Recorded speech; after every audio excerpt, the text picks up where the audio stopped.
Good afternoon, everyone. Good afternoon, everyone. Welcome to Al-Khwarizmi Applied Math webinar. It's a pleasure to introduce our speaker today, my dear friend, Dr. Asma Khedher, an associate professor from the University of Amsterdam, the Netherlands. Her work focuses especially on applied mathematics and infinite dimensional analysis. The today talk is an universal approximation theorem for signature of Banach space, valued raw spaces. We are delighted to have Dr. Asma with us and look forward to simulating a presentation. So, Dr. Asma, you can start the presentation, please. Thanks, Reem, for the nice presentation. This is a joint work with my colleague, Sonia Cox, and our PhD student, Thijs Muyssen. They are both from the University of Amsterdam.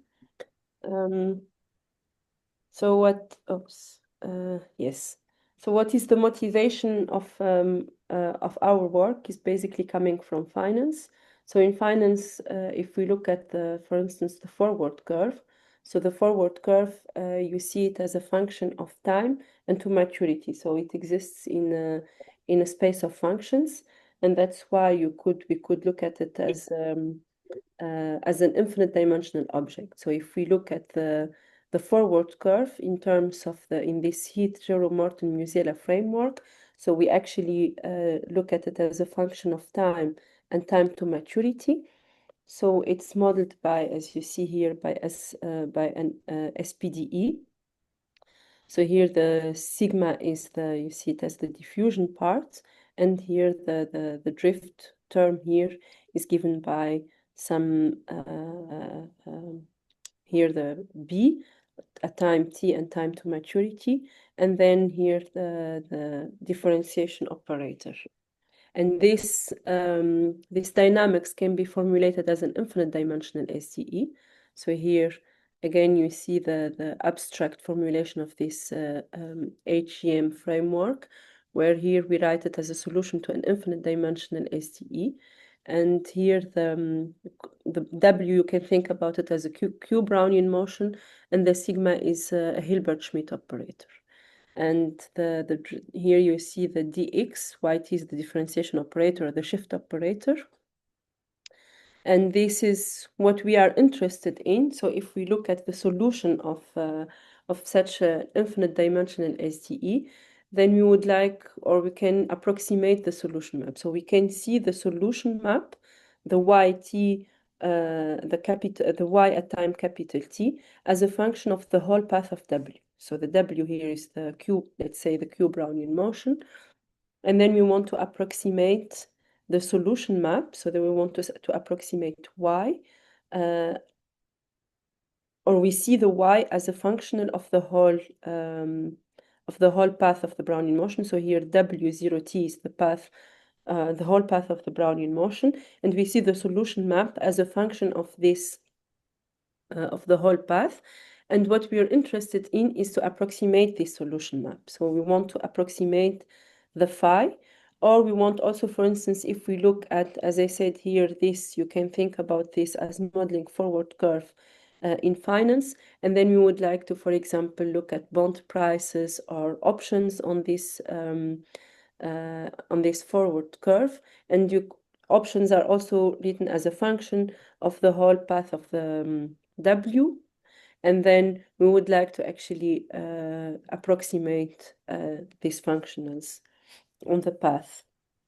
Please, Dr. Asma, can you briefly define what is the Q of Brownian motion, the WT, your WT here? Yeah, so it's basically, you can think about it so in finite dimension is a matrix of a Brownian motions, and then in infinite dimensions you can think about it as an infinite dimensional matrix of Brownian motions. Maybe this is the easiest way to define it. And why it is called Q Brownian motion? Because usually in infinite dimensions it's not easy to so the Brownian motion doesn't live in a so here yt would be a Hilbert space valued, let's say that it takes values in a Hilbert space. So The W will not usually will not take necessarily if we try to define the Brownian motion now in infinite dimensional space, the W will not exist in the Hilbert space necessarily. So we multiply it by the covariance Q, so that it actually belongs to this Hilbert space. Does this? Thank you. It's okay. Thank you. So you could think about it, as I said, as an infinite dimensional Brownian motion, basically. So let's or a vector, an infinite dimensional vectors of Brownian motions, and then we multiply it by the covariance of all this Brownian motion. Does this answer the question? Yes, thank you. Okay. So now what is the goal? My goal is to approximate, as I said, these continuous functions on infinite dimensional weakly geometric graph paths by linear functions on the signature of X. So basically, what do I have? Let's say I have a geometric graph path X. And then what I want to do is that I want to approximate this function on this geometric graph path by a linear function on the signature of this geometric graph path. Of course, here I'm putting a lot of new notions, weakly geometric, actually rough path, signature, and all this I'm going to start by explaining all these notions. But here, what is basically the Brownian motion is a rough path.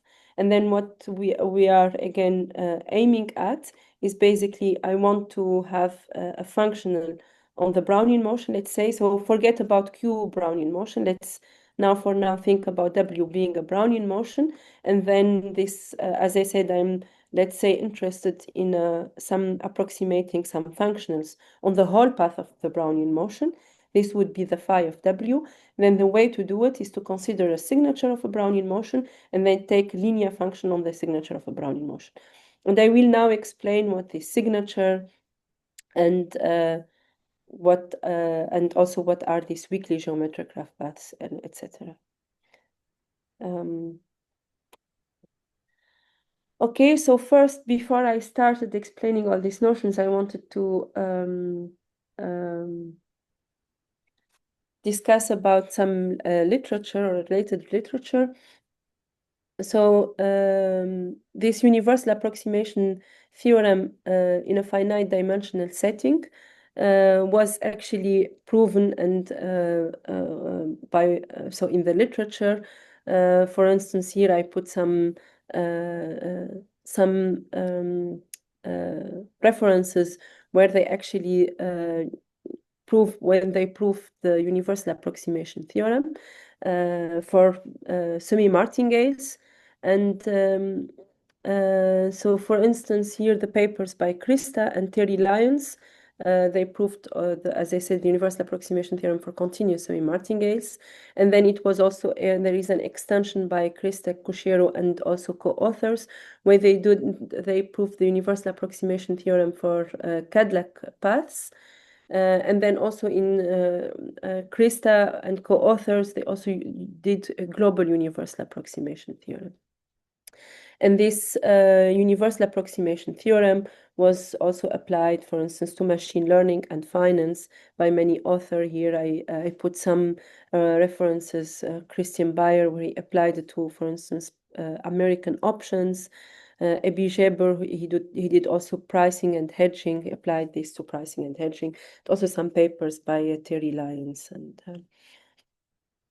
so then let me start by explaining a bit the notions of rough paths and signatures. So this notion of rough paths and signatures, they are related to iterated integrals. So I will start by explaining what is this iterated integrals. So if we take, let's say, d being in n, and then I take x1, which is so x being a continuous or smooth path, so let's say continuously differentiable from 0t to RT. So I take a continuously differentiable path. So I define the increment xst to be xt minus xs of this path. So this would be a vector of increment. So you can think about this as a vector wherein the first component is xt1 minus xs1, etc. Okay, so if I would like to define iterated integrals with respect to this object, this is well defined because the x is smooth. So for instance, if I would like to define the first iterated integral in the first level, so what is this? This is the integral from s to t of dx ui. So this is the, as I said, again, it's a vector with all the increments. This is the first, or the iterated integral at the first level. Now, if I look at the iterated integrals at the second level, then what would I have here? I would have the EGF element is the integral from s to t of the integral from s to u dx v dxu. So basically here I take the integral, or the so I integrate basically the first level. So the second level is integrating the first level with respect to, again, dxuj. And then, of course, if I look at this would be a matrix here, d times d matrix, where all the components are the EGF components, where I take this second level iterated integrals. And of course, I could continue doing this for all iterated integrals. So I can do it at a third level, etc. Now, what is the signature? So the signature of x would be just in the first element, you take 1, the constant 1, and then in the second, you take basically, so this would be the vector of all the increments. And then the second level would be a matrix here, where I do the second level iterated integrals, and then I go on like this. And this is, of course, as I said, the first level would be in R, second level is a vector, and then I have a matrix, and then it's etc. This is actually what is, this is the signature of a smooth path X. Please interrupt me if you have questions. So, please. Yeah. Could you use your mouse, please, to show us where you are? Yes, Okay, so okay, I'm good. here. So this Okay. is the signature of X. And here, as I said, 1, so the first level is 1, and then this is in R, and then the second is a vector. This would be in RD, and then the second here at the second level, as I showed, then you take the iterated integrals. Basically here you take the integral of the second level, of the first level, and you go on like this. So the second here level would be a matrix, and then we go on like this. You did not define the tensor symbol in the integrals.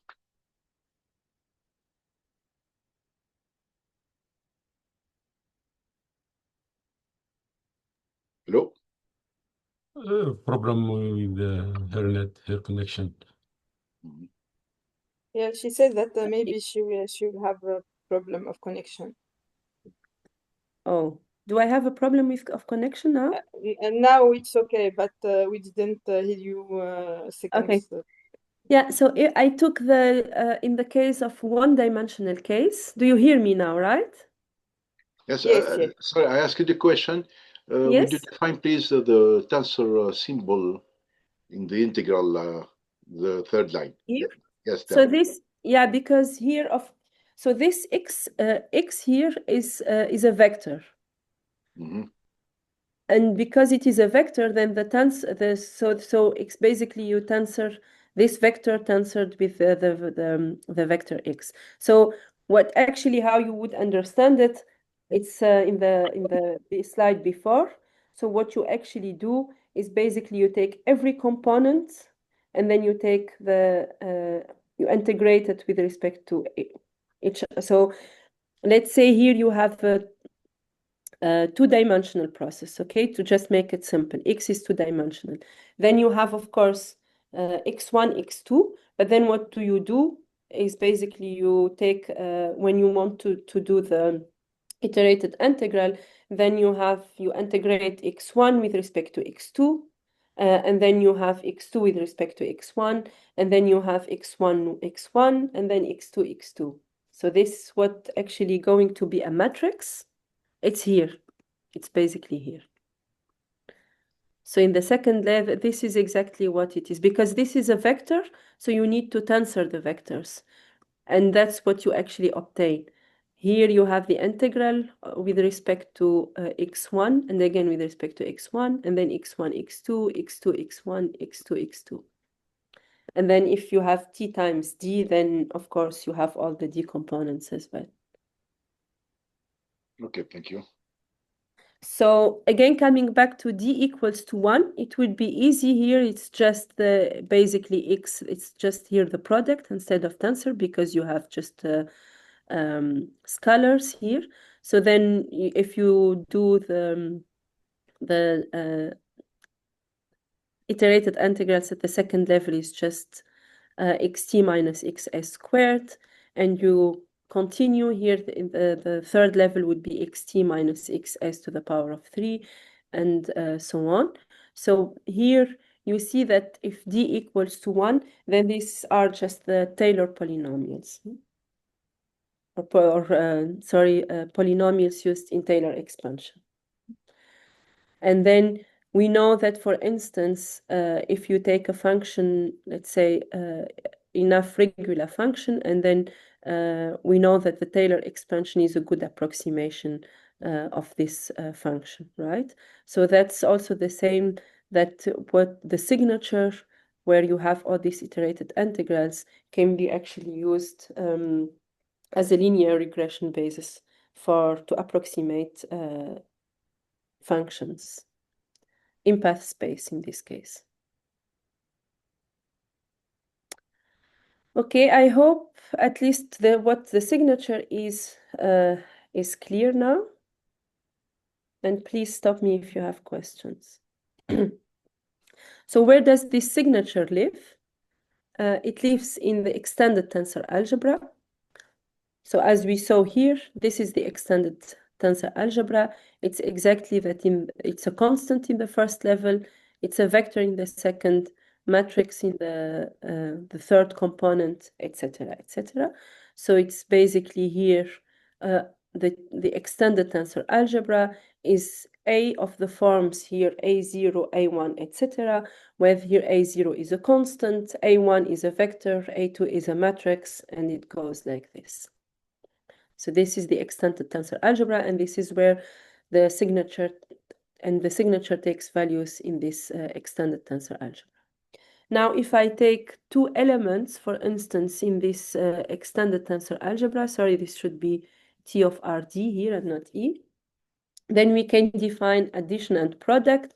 So for instance, if I take A and B, as I said in T of Rd, A plus B would be just that I take the sum of every component in this extended tensor algebra. And then I can also define this product here, and the product is given by C0, C1, where Cn, every component here is defined by this sum. And now I go to this called chains relation of the signature. What is this chains relation? So if I take S between 0, so here S is less or equal than U less than T, then the signature will satisfy the following. So if I take the concatenation of two paths, meaning if I take the product here of S going from S to U, product with the signature from U to T, then this basically is going to be equal to the signature from S to T. And here this product is the tensor product. So it's the product in the extended tensor algebra, which is just defined here. What is this chains relation saying is that if you look at level 1, what do you have is that you have that the increment from S to T is given by the increment from S to U plus the path from U to T. So if you exactly write this chains relation, that's what it gives you at level 1. Now, if you look at level 2, here the X, this X I denoted by the level 2 of the signature, and this level 2 and the Schenck's identity in the level 2, it gives us here this equality here. So you actually take X from S to T is X from S to U plus XU to T plus this term here, where you have here the tensor. So again, here the tensor, it means the tensor of the two vectors. And now if I take, and then remember that the second here, the second level of the signature is just the iterated integral of the first level with respect to XR. Remember, so this is by definition, right? When X is smooth. Then if you write the additivity of the integrals, this is exactly what is the Schenck's relation is saying. So it's actually this Schenck's relation here, it is implied by the additivity of the iterated of the property of the integral it's a property of the integral, of the additivity of the integral.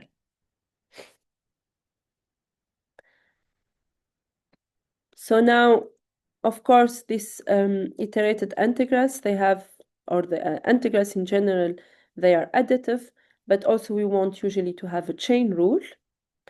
And we will see that also the chain rule, it has an influence on the symmetric part of the signature. So let me first define what I mean by symmetric and antisymmetric part. So remember that the signature is the second level. So if I take X a vector, the signature at the second level is a matrix. And it's basically the symmetric and antisymmetric parts are the symmetric and antisymmetric parts of this matrix. So the symmetric part of X here would be X plus X, the 1/2 X plus X transpose. And the antisymmetric part is 1/2 the X minus X transpose. And what the product rule saying, so if I take now dxi xj, I know that this is exactly given by xi dxj plus xj dxi, right? And then if I look at the symmetric part of the signature, at the element EG element of the symmetric part of the signature, and I write it down, it will be exactly given by 1/2 xtsi xtsj. So basically, if I look at the symmetric part of the second level, it's exactly would be given by 1/2 xst tensorial xst. And what does this mean? Basically, it means that if I look at the symmetric part of the signature, it's fully determined by the signature at the first level. So it's fully determined by the X. And then if I want now to look at the signature, I can get rid of the redundancy. So I don't need to look at the whole X at the second level, but I could just look at the antisymmetric part because I know that the symmetric part is fully determined by the first level. So this is Excuse me, question. Yeah. Concerning the notation here of the matrix, the tensor product. It's Sorry? not the tensor product of RD by itself. So RD tensorial RD is a matrix because you have two vectors. If you make one vector tensorial, another vector, it's a matrix. So what is your question? The matrix algebra is denoted by MD of C or MD of R. Here, the tensor product gives the impression that it's a row vector with the D square component, not a matrix. No, this is a matrix. Now, if you have like a 2 by 2, like a 2 by 1 in R2, R2 tensor R2 is R4, is not M2 of C or not M2 of R. It's not square matrix. It gives one column with 4 components. It doesn't give a matrix. How is it considered as a matrix? This is a matrix. Here it's a matrix. This is really a matrix. Okay, if we have given 2 vectors, in R square how Yeah. to compute the tensor product of these two vectors. Like let's say the 1, 1 by itself, what will give? 1, 1 by itself? Yeah. So what do you mean 1, 1 by itself? Meaning one-dimensional vector multiplied by one? I mean the vector in R2 that have the first component 1 and the second one also. I really am lost. I don't understand your question. I mean, if you have one vector with two components, okay, let's take the vector 1, 1, 1 or 1, 2, and then you consider the tensor product by itself.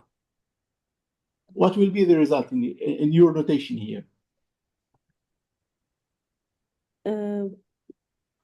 One vector with two elements. Yeah. Tensorial, another one vector with two elements. Yeah. It should be a matrix. No? How did you? I mean, I want to know the sense of the tensor product here, because often you use the canonical product, so you just multiply its component by the vector itself. It becomes one vector with 4 components. But it's not multiplication of vectors. It's a tensor of vectors, right? Yeah, tensor products. That's the canonical product often. I want to know which sense is it defined here, the tensor product.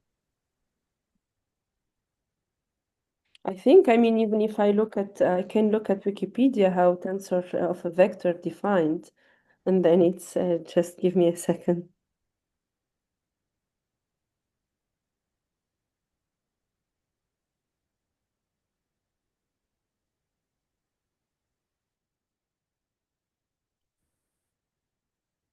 It is not the first multiplied by the transpose of the second, no?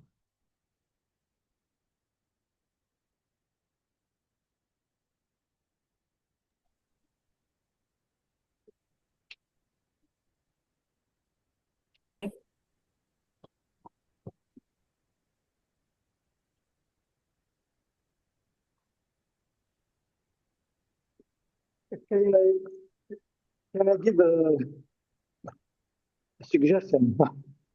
Yes? Yes, of course, the tensor product of two vectors and R2 is a vector on R3, R4. But by isomorphism, it's exactly the same. It's isomorphic to a matrix, two rows, two columns. I think it's just a problem of notations, but there is nothing false here. Okay. Yeah. So for you, it's a vector with which is, so for you, it's if you get the definition of the tensor product of two vectors, it's exactly what he said. Okay. Okay. Good. So for you, it is. Let me come back to the slides because I don't find them. Yes. So for you, it is just one vector of 4 elements, right? Yes. Yeah, but indeed, I mean, you can also look at it as a matrix. You agree? Yeah, I hear you. I mean, you can also write this matrix as a vector of 4 elements as well. Yes, but okay. So, and for us, that's how the way we look at this RD tensorial RD is really this matrix. So is it the usual tensor product? It means it's the usual one, not. Yeah, it is the usual tensor. Okay. Thank you. You're welcome. So we're here. Yeah. So as I said again, so this product rule, it's actually, so we have now 2 properties of this signature. The first one is that it has this chance relation, which is coming from the additivity of integrals. Now, if you would like that our integrals have this chain rule, then it has also the property that the symmetric part is given by 1/2, as I said, XST, tensorial XST again. And then we will also see now that if I take the one of as a consequence of this chain of the product rule or of the chain rule of the integrals, is that polynomials of the signatures, they are actually linear on the signature. Before this, I need to introduce some notations. So if I take a multi-index, E1 until En, and then I take the canonical basis of RD, E1 until ED. Then here the EI, its notation here, I take it as EI1 tensorial EI2, etc. tensorial EIN. And then I know that if I take EI, where for all the indices I, where here it's a multi-index where I is a multi-index with entries in 1D, then I know that this would be a canonical orthonormal basis of RD tensorial N. So now if I remember that we have already defined this extended tensor algebra, where I have in the first element, as I said, a constant, and then I have a vector and a matrix, etc. Here, the notation here, T1, would be just a subspace of this extended tensor algebra. And here, instead of taking a constant in the first component, I take 1. And then and then in the second is a vector matrix, etc. And then if I take now y1 until yn in RD, and then the y1 tensorial, etc. yn will define a linear functional on this T1 of E. So here in a natural way, so what do I have? If I take X, here the duality, the way I define a duality of X with y1 tensorial, etc. yn, this would be defined as the inner product of in RT of n, of xn, and then here I have y1 tensorial, etc. yn. So this is the way how we define a linear functional on this T1 of E. And then by linear extension, we can define it for any L which is in this direct sum of RDN, of RD tensorial n. Here it should be tensorial. Tensorial. So now I also need to introduce the so-called shuffle product. What is this shuffle product? That if I take a multi-index I, so here the I prime would be I1 until In minus 1.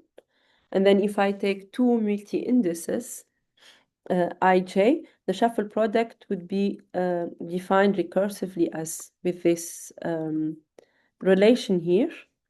So I think this is what you need to know about this shuffle product. It's basically the following. So if you want to shuffle basically two decks of cards together, then you need to keep the order of each single deck. So for example, here, if you want to shuffle E1 with E2, 3, so you want to keep the order of 2, 3, and then you actually shuffle the one. So you basically move the one, either you put it in the first position, the second, or the third position. But here you see that you always keep the order of 2, 3. This is basically what the shuffle product do. And why I introduced this shuffle product, we will see, as I said, that basically polynomials on the signatures of polynomials of the signatures are again linear in the signature. And how we see this again, if I look at the chain rule, so here we see that if I take the signature of X with so here the duality with E1, or here you can also see this as inner product, E1 with the signature multiplied by E2 with the signature of X. This would be X1 E1 multiplied by X1 E2, because here I take the first component of the signature, and this is so this is the first element of the vector, this is the second element in the vector, and this would be so this should be Yeah, sorry, this is a mistake. This should be x subscript 1 and this should be x subscript 2. So then this would be x1 1 x1 2. And this is exactly, if I write it again, this would be exactly, as I said, the product rule, and this would be given by the signature with E1 tensorial E2. So the duality of the signature with E1 tensorial E2 plus E2 tensorial E1.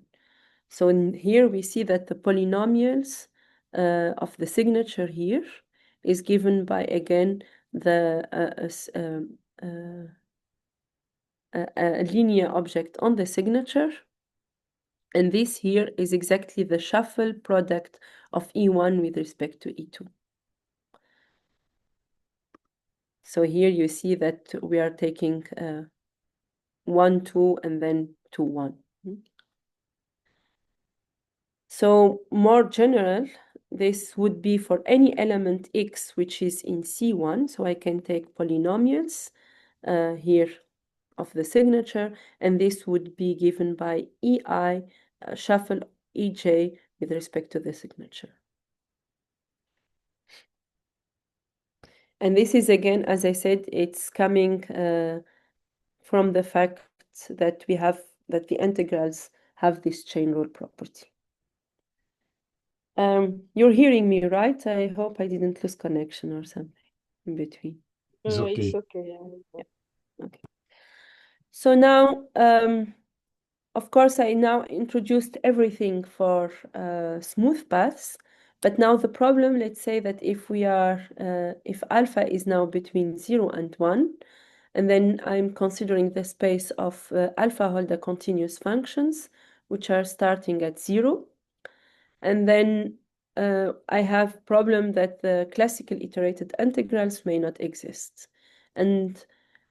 But we still want to define an object which behaves like a signature, and this is what leads us to the notion of a rough path. So for instance, if I look at the Brownian motion, we know that the Brownian motion is alpha Holder continuous with alpha 1/2. And then we still can derive, or we can still define these iterated integrals through Ito calculus. So we have two types of how to define iterated integrals, either using the Ito integration, and in this case, for instance, if I take the second level of Ito integrals, here I will have here the 1/2 W1 multiplied by W1 transpose minus T multiplied by the identity. So this is the E2 integral, and this is the second level iterated E2 integral.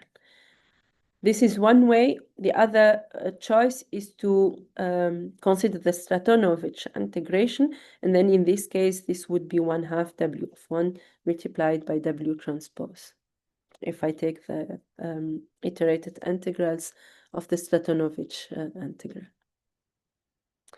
And here we see that for the E2 integral, it would be a rough path.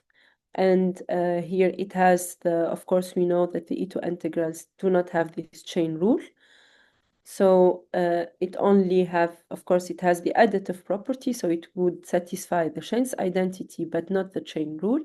We know that the Stratonovich, it satisfies the chain rule and also the additive property. So it has the chain's property, and also it satisfies the fact that if I take polynomials of the signature here of the Stratonovich integrals, where I define the signature as iterated integral of the Stratonovich integral, then I will have a linear on the signature again. So what is a rough path? If I take now alpha in belonging to 1 divided by 3 1/2, the space of alpha Holder rough paths are actually the pairs x, and then what I here denote by bold x, such that first I have these norms here are finite, and then the algebraic constraint. This is the chain's identity is satisfied. Remember, this is coming from the additive integrals and what we called here the chain's identity, and this is the chain's identity at the second level. So this is what we actually call a rough path here, or alpha Holder continuous rough path, are basically the paths which are alpha Holder continuous, where the alpha is between 1/3 and 1/2, and then they have this algebraic constraint of at the second level. Now, what we call weakly geometric rough paths. The weakly geometric rough paths, they are rough paths which I have satisfying that the symmetric part is given by 1/2 xst tensorial xst. So again, if you think about if we take the iterated integrals, if we take the E2 iterated integrals, these are not weakly geometric rough paths. It's only a rough path. The Stratonovich iterated integrals, they are weakly geometric rough paths because we know that they satisfy the chain rule. So then we know that the symmetric part would be given by this. And so I will also explain later why we only take here the first and the second level. So the signature here, you see that we are taking only the signature at the first and the second level, and this will come later. So now I wanted to go to the infinite dimensional case. So as I already explained, so if I take a path in RD, and the signature and also rough paths, they are very much related to these iterated integrals. So here, the k times iterated integral will be given by this here, but what I denoted here by bold x. And then we saw already that the natural state space for every k times iterated integrals is R tensorial k.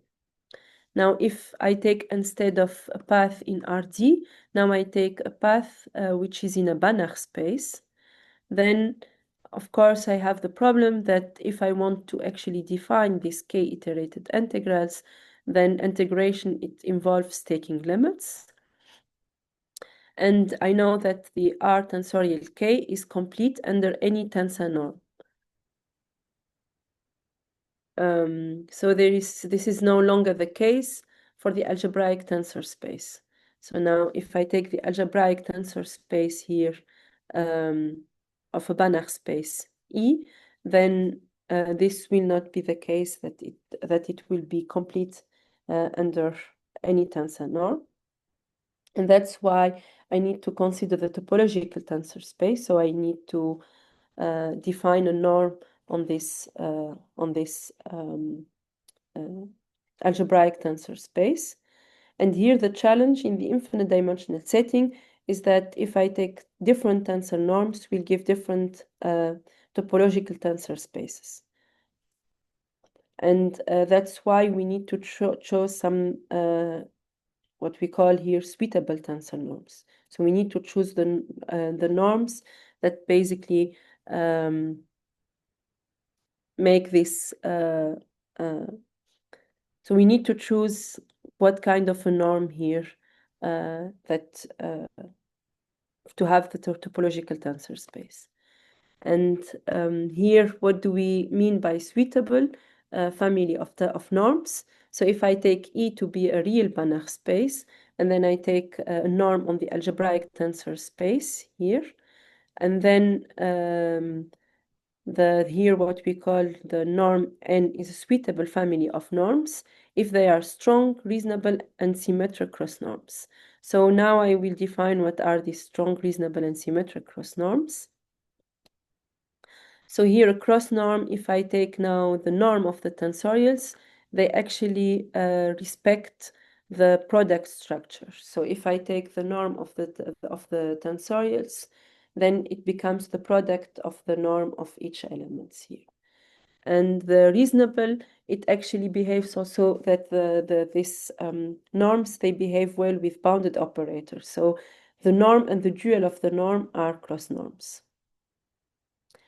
And then strong here, it's a bit more. So now I want that the if I take VI's being in this algebraic tensors, then what I have here is that the norm of V1 tensorial, etc., Vm is given by the product of V1, etc., Vm.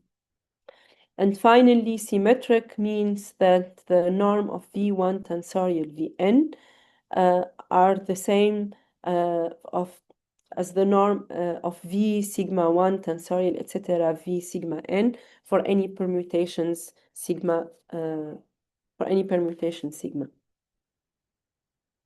Okay, so in any case, maybe we think about here, you don't need, of course, to, because this is very technical and you don't need to bother with all this definition of the strong and reasonable and symmetric cross norm. So here, what we need to know is that, okay, here we have the algebraic tensor space, and we need basically to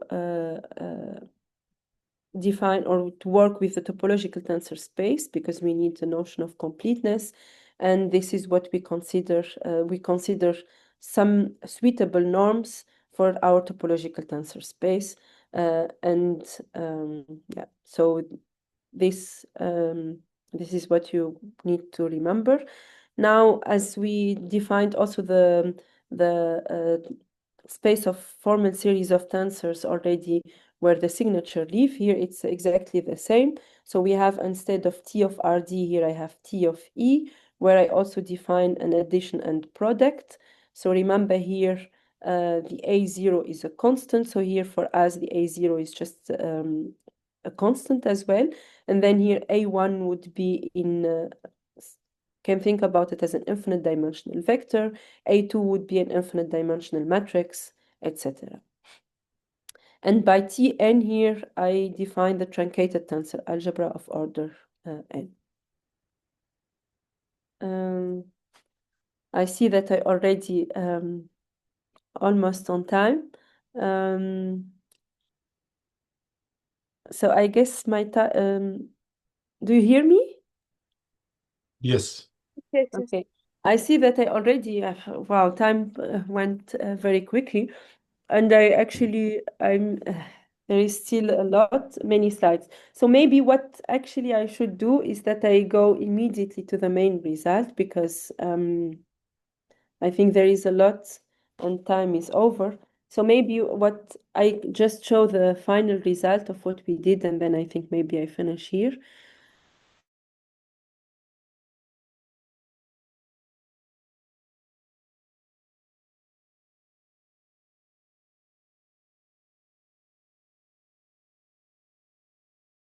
You hear me now? Now, yes, now we can hear you. Yeah. I'm not sharing anymore, right? Yes. Okay. Since I don't. Yeah, so since there is no much time left, I just moved to the main result that we proved. So what did we prove is basically universal approximation theorem. What is this universal approximation theorem saying is, okay, some conditions on the Banach space that we have, and then we also have some conditions on the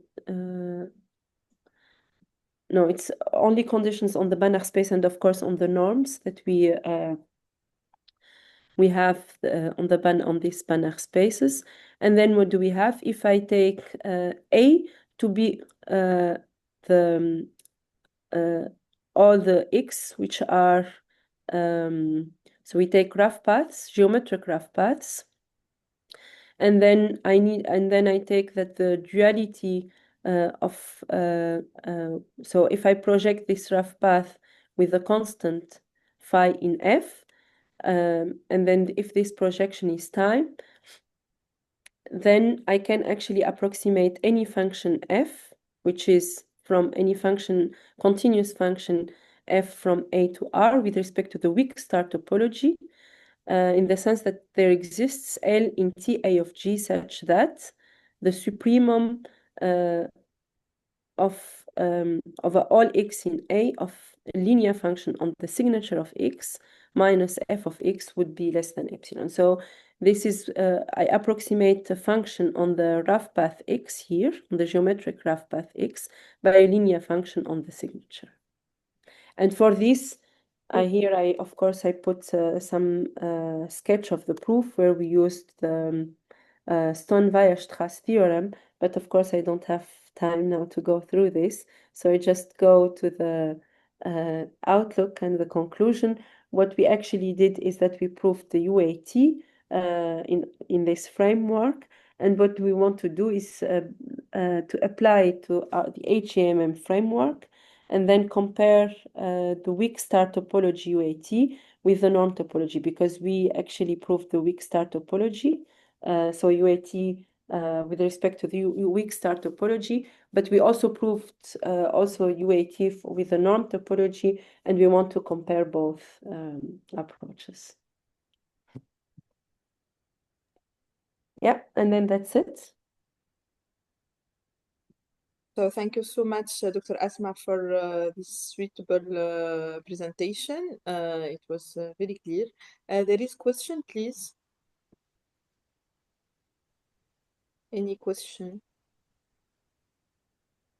Yes, I have two questions, please. I give my questions, and after you can give the answer. The first question was, what are the main conceptual or technical difficulties that arise when moving from finite dimensional to infinite dimensional rough paths? The second question, is there a discrete time analog of your result or natural discretization that preserves universality?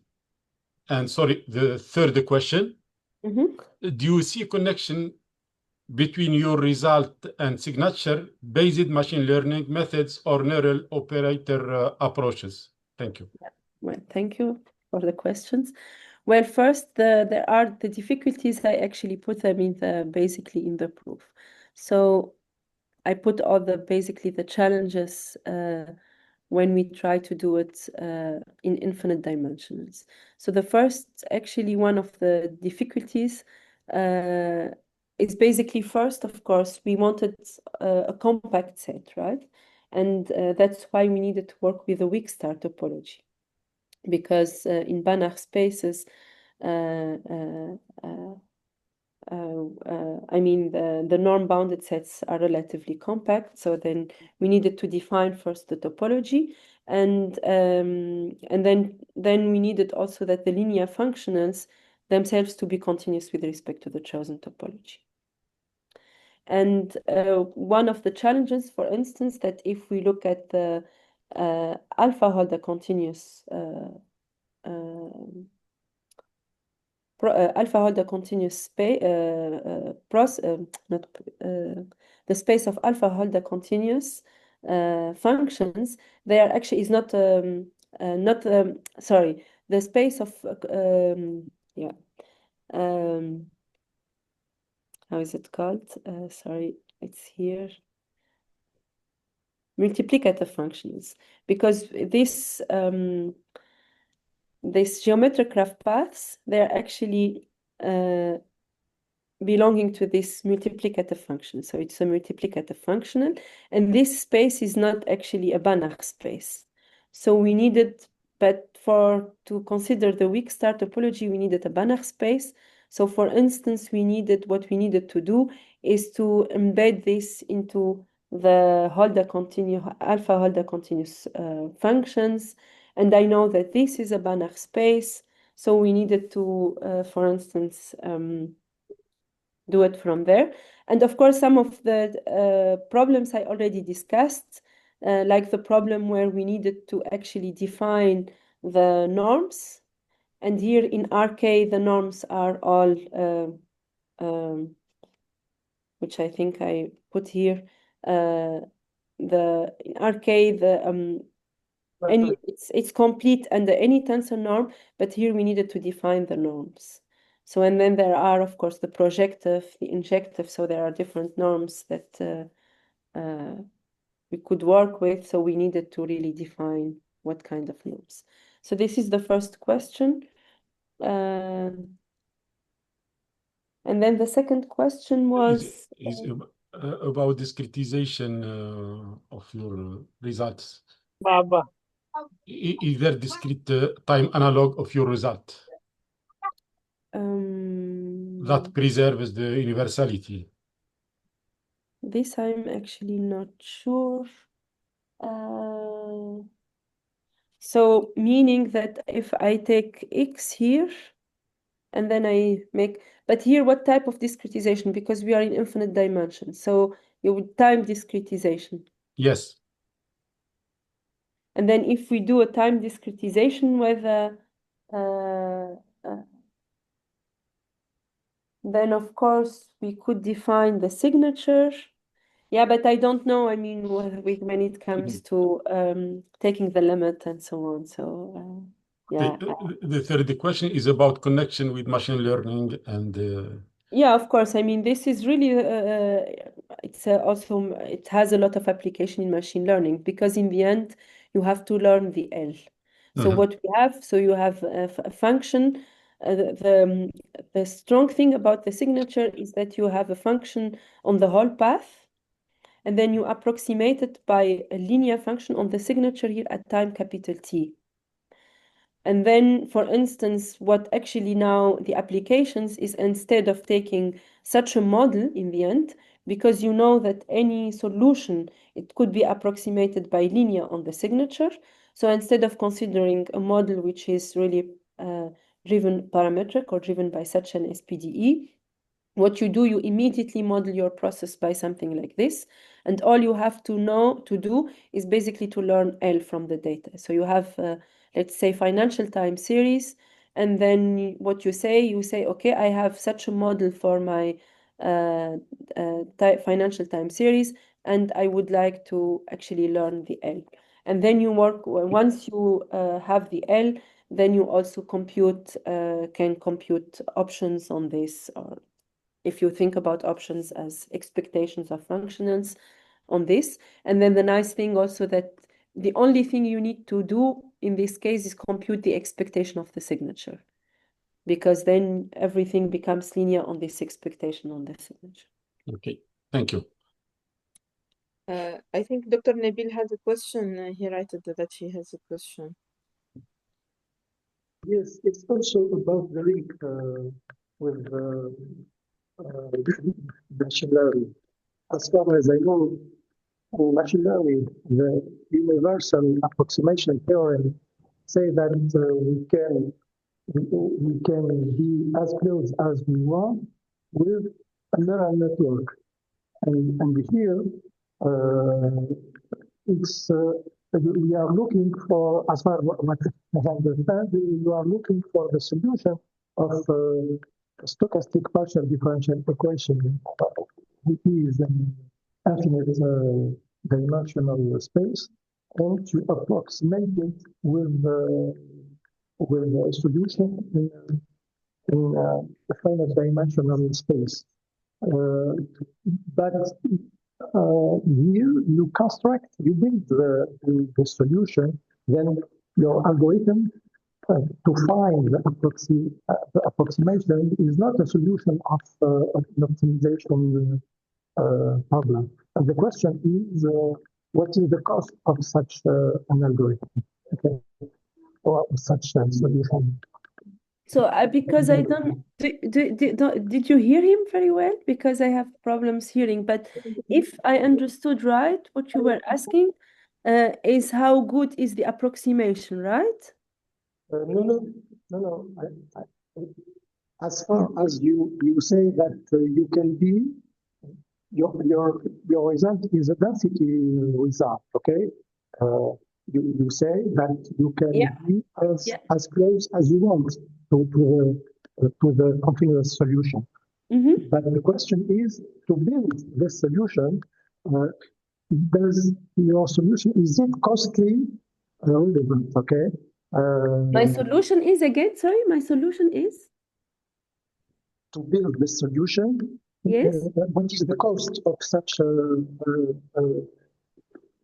solution, to build this solution, okay? Because the problem in machine learning is the cost of algorithms. Do you hear me? Rafiq, do you hear him? Maybe you can explain, because I have really problem hearing. What I think that his question is, what is the cost to obtain the solution? It is right, Nabil? Yes. To obtain a solution of such SPDE, what is the cost? Is this the question? You can write your question in the chat, Nabil. Huh? I will try, okay.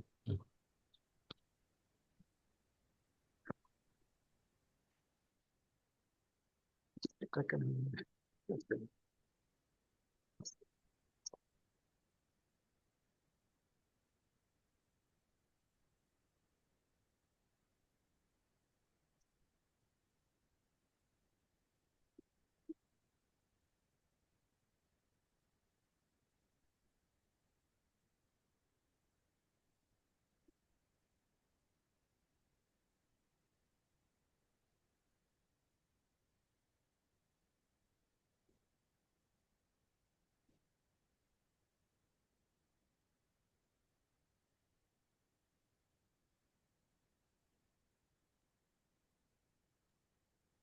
There is other question. Please waiting Dr. Nabil to write the question. If there is other question, you are welcome.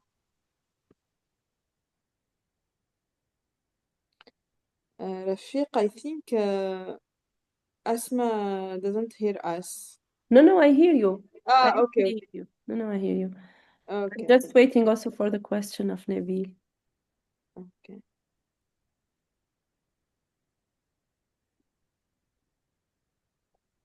Là, vous m'entendez pas, là? Là, on t'entend, mieux comme ça. mais la voix n'est pas claire, Nabil, c'est pour ça.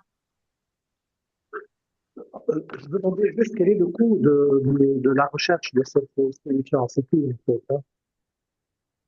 What is the cost to obtain the solution?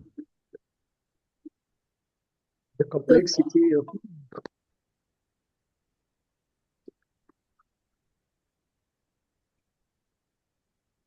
So I don't know if you are, maybe I can reflect, because I don't fully understand the question, but I mean, in the end, this is just a motivation for now. So we didn't really look at the SPDE or to a solution of SPDE. And I mean, this, so this SPDE is very classic, I think. It's an additive BSDE where we don't have the Y component here. So I don't think it's a problem to have a solution for this one. But at least in this work, we didn't look at the SPDE. We were just looking at basically if I have, as I said, if we have Q Brownian motion, and then we have any function of the Q Brownian motion, how do we approximate it? That's the question. That's what we looked at in this paper. Nabil is clear?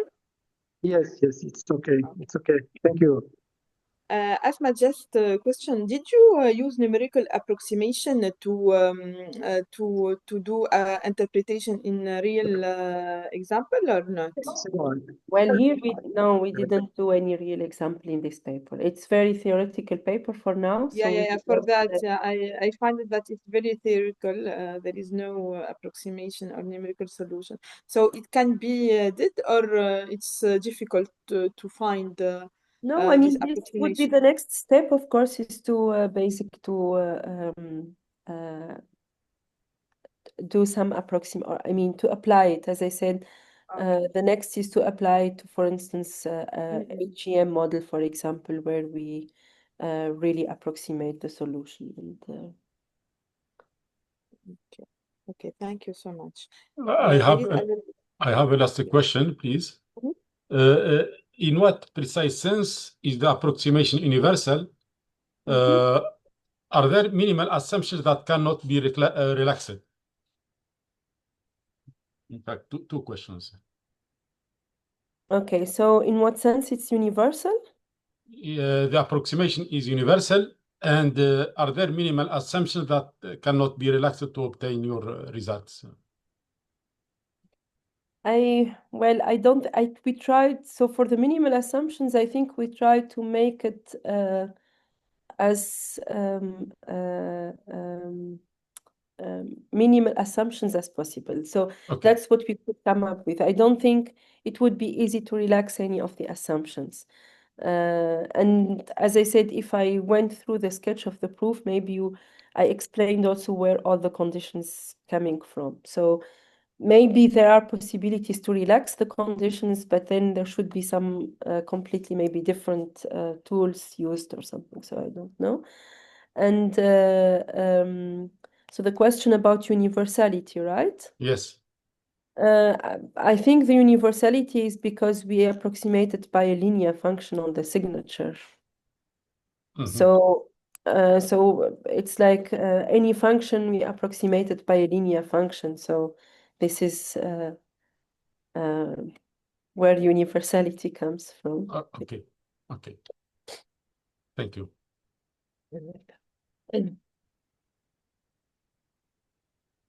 I see something on the chat. No, just Nabil, he writing to say that he will go. So if there is no other question, we are happy to have Dr. Asma today with this talk. It was very clear and constructible. So thank you so much, Asma, and I hope that we will see you here in Saudi Arabia one time. Okay. Thank you, Reem, and thank you, Rafiq, for the invitation.